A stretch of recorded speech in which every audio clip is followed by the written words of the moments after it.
Hi everyone. In today's tutorial, we show you how to undo and redo changes in Canva. This is a handy feature that helps us quickly fix mistakes or bring back edits while working on a design. Let's get started. We'll insert some shapes here as a simple example. We will change this color to red. If we decide we don't want the red color, we can simply undo it. Here is the undo button, and this is the redo button. We just need to choose the action we want to perform. For example, if we want to undo, or if we want to bring the red color back, we just need to click Redo on the Canva toolbar. Or we can press Ctrl-Z on the keyboard to undo, and Ctrl-Y to redo.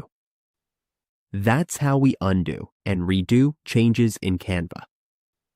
With these simple shortcuts and tools, we can easily manage our edits and design with confidence.